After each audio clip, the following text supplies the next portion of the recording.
இல்ல, இல்ல, இல்ல. இது வந்து பயம்லாம் கிடையாது. பதுங்குறது. பாய்றது தான். பொதுத்தேர்தல்ல பாய்வோம். இடைத்தேர்தல்ல வந்து உழைப்ப வேஸ்ட் பண்ண வேண்டாம் அப்படிங்கிற எண்ணத்துல தான் வந்து இடைத்தேர்தல் புறக்கணிப்பு ஒழிய, பயந்து ஓடுற எண்ணம் அதிமுகவுக்கு கிடையாது. அதிமுக தலைமைக்கும் கிடையாது. எடப்பாடிக்கும் கிடையாது. அது வந்து விஜய் எதிர்ப்பு தெரிவிச்சிருக்காங்க. நீட் வந்து மாநில தடை செய்ய முடியாது சொன்னதுக்கு விஜய் எதிர்ப்பு தெரிவிச்சிருக்காங்க. சொல்லிட்டார்ல முதலமைச்சர், நீட் எங்களால முடியாது, அது மத்திய அரசுடைய கட்டுப்பாடுல இருக்கு. இதுதான் நாங்கள் அதிமுக சொன்னாங்க. பொதுச்செயலர் எடப்பாடியார் சொன்னாரு, புரட்சி அம்மா சொன்னாங்க.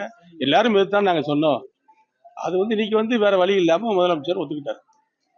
அடுத்த எலெக்ஷன்லயும் திமுக தான் வரும்னு சொல்லிட்டு முதலமைச்சர் பேட்டி கொடுத்தாரு. அந்தந்த கட்சியும் வந்து சொல்லுவாங்க, எல்லா கட்சியும் வந்து நாங்க தான் வருவோம்னு சொல்லுவாங்க. கள நிலவரம் இன்னைக்கு அப்படி இல்லை. கள நிலவரம் அதிமுகவுக்கு சாதமா இருக்கு. அதிமுக ஆட்சிக்கு வர வேண்டும் என்ற எண்ண உணர்வோடு தான் மக்கள் இருக்கிறார்கள். எடப்பாடியார் முதலமைச்சர் ஆகக்கூடிய வாய்ப்புகள் 100% பிரகாசமா இருக்கு. அசம்பிளியில வந்து யார் அந்த யாரது சார்னு நாடே கேட்குது. நாங்களா கேட்குறோம்? உலகமே கேட்குது, நாடே கேட்குது. யாரது சார்னு சொல்லிட்டு பிரச்சனை முடிஞ்சு வச்சுல. சட்டப்படி நடவடிக்கை எடுக்க வேண்டும், யாரையும் மறைக்க கூடாது கருத்து யாரது சாருங்கிற கோஷ்டியா அதிமுக முன்னெடுத்தது. அதற்கு இன்றைக்கு மக்களிடத்திலே பயங்கரமான விழிப்புணர்வு ஏற்பட்டிருக்கிறது. மக்கள் அத்தனை பேரும் கல்லூரி மாணவர்கள், மாணவிகள், கடையில் இருப்பவங்க, ரோட்ல போறவங்க, வியாபாரம் பார்க்குறவங்க, வர்த்தகர்கள், வணிகர்கள், உழைப்பவர்கள், தொழிலாளிகள், நெசவாளிகள், விவசாயிகள் அத்தனை பேர் இன்னைக்கு போய்கிட்டே இருக்கும் போது யார் அந்த சாருன்னு கேட்டு போயிட்டே இருக்காங்க. இதை பார்த்துருப்பீங்க. எல்லோருடைய எண்ணங்களுடைய அலைவோசையாக இன்றைக்கு யார் அந்த சார் என்ற கோஷம் தான் இருக்கு. அதற்கு பதில் சொல்ல வேண்டிய இடத்தில் ஆட்சி இருக்கிறது, அரசு இருக்கிறது, முதலமைச்சர் இருக்கிறார். ஆகவே அவர் சொல்லி ஆக வேண்டும். அவரிடத்தில் தான் அரசு இருக்கிறது. ஆகவே வந்து யார் அந்த சார், யாருக்கு அவர் போட்டார், ஞானசேகரன் பாலியல் குற்றச்சாட்டப்படுகிற ஞானசேகரன் யார் மீது குற்றம் சுமத்தி யாரை சார் என்று சொன்னார், அதை தெளிவுபடுத்த வேண்டும். அதற்கு பின்னாடி இருக்கக்கூடிய அதிகார வர்க்கம் யார், அதற்கு பின்னால் இருக்கக்கூடிய சதிகாரர்கள் யார் என்ற நிலவரத்தை நாட்டு மக்களுக்கு உணர்த்த வேண்டும், தெரியப்படுத்த வேண்டும் என்பதற்காகத்தான் அதிமுக யார் என்ற சார் என்ற கோஷத்தை எடுத்து இன்றைக்கு எல்லா கட்சியும் அதைத்தான் கேட்டுருக்காங்க. ஆகவே இது மக்கள் போராட்டமாக இன்னைக்கு மாறிடுச்சு. இப்போ வந்து இந்த பொள்ளாச்சி சபாநாயகர் சொல்றாரு, சபாநாயகர் நடவடிக்கை எப்படி இருக்காங்க அசம்பிளியில்? நீங்க ஆட்சிக்கு வந்து 3.5 வருஷம் ஆயிப்போச்சு, 4 வருஷம் நெருங்கிட்டாங்க.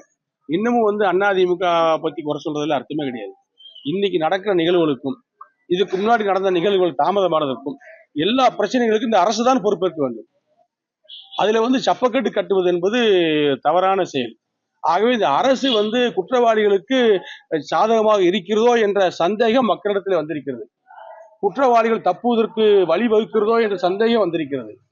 குற்றவாளிகள் சுதந்திரமாக உலவுகிறார்கள், சுற்றுகிறார்கள், தைரியமாக நடமாடுகிறார்கள். ஆகவே இதை தடுக்க வேண்டும் என்ற எண்ணம் மக்களுக்கு இருக்கின்ற காரணத்தினால் அடுத்து வரக்கூடிய ஆட்சி வலுவான ஆட்சி, தெளிவான ஆட்சி, தெம்பான ஆட்சி, திறனான ஆட்சி, திறமையான ஆட்சி, நிர்வாக திறன் கொண்ட ஆட்சி, வன்முறை அடக்கக்கூடிய ஆட்சி, சட்ட ஒழுங்கை சரி செய்யக்கூடிய ஆட்சி, அது அதிமுக ஆட்சி, எடப்பாடி ஆட்சி வர வேண்டும் என்று கீழ்த்தட்டில் இருக்கக்கூடிய மக்கள், விவசாய மக்கள், நெசவாளி மக்கள் அத்தனை பேரும் பேசப்படக்கூடிய பொருளாக இன்னைக்கு மாறி இருக்கிறது. ஆகவே பயந்து போன திமுக அரசு இன்றைக்கு பல்வேறு கருத்துக்களை சொல்லி மக்களிடத்தில் குழப்பத்தை விளைவிக்க முயற்சிக்கிறது. இது தவறான ஒரு போக்கு. ஆகவே வந்து இதை வந்து திமுகவுடைய நடைமுறை நாட்டு மக்கள் இன்றைக்கு ஏற்றுக்கொள்ள தயாராக இல்லை. இன்றைக்கு கல்லூரி மாணவிக்கு அண்ணா பல்கலைக்கழகத்தில் ஏற்பட்ட கல்லூரி மாணவிக்கு ஏற்பட்ட அந்த சம்பவமானது, அந்த விபத்தானது, அந்த அசிங்கக்கடானது தமிழ்நாடுடைய வரலாற்றில் ஒரு கரைபடிந்த வாழ்க்கையாக வரலாறாக இருக்கிறது. இதை சரி செய்ய வேண்டும். சரி செய்வது என்பது கடுமையான நடவடிக்கையின் மூலமாகத்தான் முடியும். வெறும் வாயால் வாய் பேச்சால் சரி செய்ய முடியாது. இதைத்தான் எங்களுடைய பொதுச்செயலர் எடப்பாடியார் சட்டமன்றத்திலும் பேசுகிறார், வெளியிலும் பேசுகிறார், சேலத்திலும் பேசுகிறார், செல்லும் இடமெல்லாம் பேசுகிறார், நாட்டு மக்களும் பேசுகிறார்கள். ஆகவே இதற்கு பதில் சொல்ல முடியாத திமுக அரசு இன்னைக்கு பல்வேறு குழப்பமான அறிக்கைகளை விட்டு, அமைச்சர்களை விட்டு, அறிக்கைகளை விட்டு, அதை சுற்றி அதை பேசி அந்த குற்றச்சாட்டை மறுக்க பார்க்கிறது. அவர்கள் மீது சுமத்தப்படுகின்ற குற்றச்சாட்டுகளை அதை ஒதுக்கி தள்ளி ஆட்சி நல்லான ஒரு ஆட்சி மாதிரி கொண்டு போக முயற்சி செய்கிறது. அதை பற்றி மக்கள் இன்றைக்கு புரிந்து கொண்டார்கள். ஆகவே வந்து திமுகவுடைய நடவடிக்கை, திமுகவுடைய ஆட்சியினுடைய திறமை எல்லாமே போய்விட்டது. மக்கள் ஒரு மாற்றத்தை விரும்புகிறார்கள். அதிமுக ஆட்சி வரும்.